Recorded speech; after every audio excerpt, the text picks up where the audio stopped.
Remember those difficult conversations you started recently? Well, in this video, I give you 2 ways what to do after you had those difficult conversations.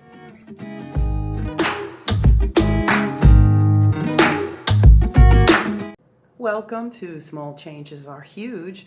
Remember, make that small change in your life, commit to it for 8 days straight, and watch what happens. Last video, we talked about starting some difficult conversations. And remember, make that small change when you do, because we talked about coming from a place of curiosity first, because if you're curious, you're not going to be combative.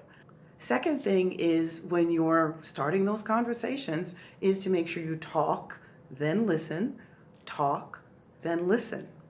And well, the third tip is, because those difficult conversations can be exhausting, make sure you take care of yourself before, during, and after those conversations. And speaking of after, now that you've had those difficult conversations, what next? So, one thing about after that conversation, well, first of all, acknowledge it happened. Don't deny it. My mother always used to joke, denial is a river in Egypt. I thought she made up that joke. I was 8. What do I know? But don't deny it happened, really. Don't avoid that person. Don't look at them. There's all kinds of things we do to kind of, I didn't talk about that. Yes, we did talk about it.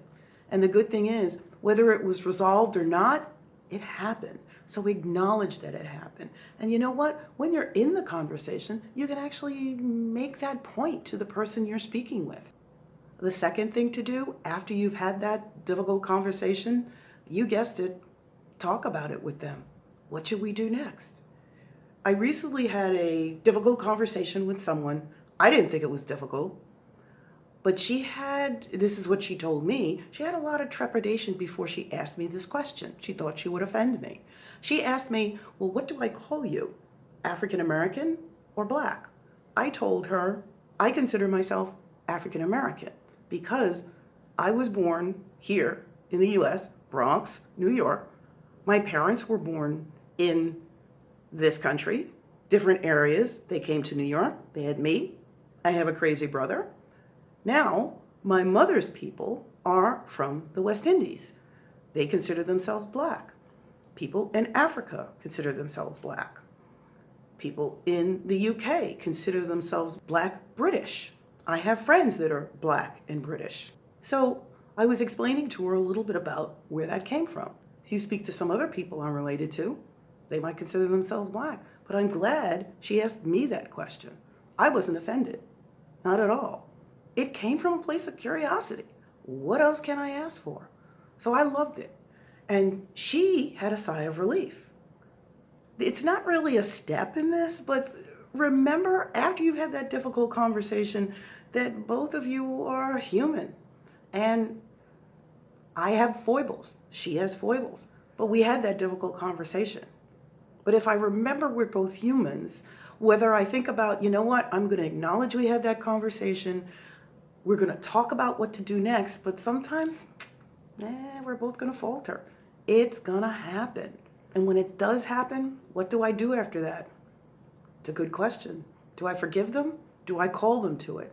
Depends on where I am. What I've been doing is I've been calling people to it.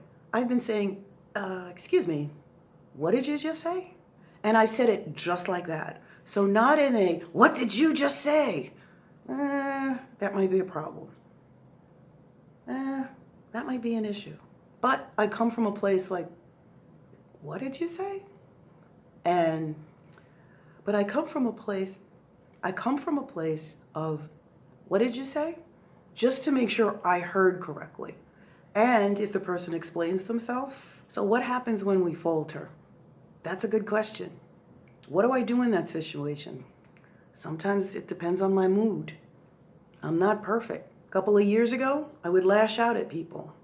Recently, I've just been asking them questions. Believe me, asking questions is a lot easier than you think than confronting everybody. I guess I'm too old for that. So have that difficult conversation. And make sure after that difficult conversation, you don't deny it happened. Acknowledge it and talk about what to do next, even in situations that are pretty straightforward. So you're making that small change in your life. You're making that small change and you're committing to it. Now, I'm not saying, I always say commit to it for 8 days straight. I am not saying have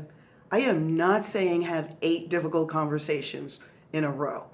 I'm just saying when you have that conversation, keep those action steps in your mind, in your brain, in your persona, and that's where you will grow. That's where things will change in this world. It all starts with one person. Everybody thinks I'm one person. They're not going to change with just me. Guess what? That is not true. It changes with you. If you change, then guess what? The people around you change. That's what I found. Now, I'm not saying that they suddenly see that you're at a different point, you have a boundary. Guess what? What I'm saying is that suddenly you may not tolerate certain things and you move on to other people. But make that small change in your life. Remember, and commit to it for 8 days straight and watch what your next level will be. I hope everybody subscribes. Make sure you like and always hit that bell. I'll see you in a week. Oh, wow.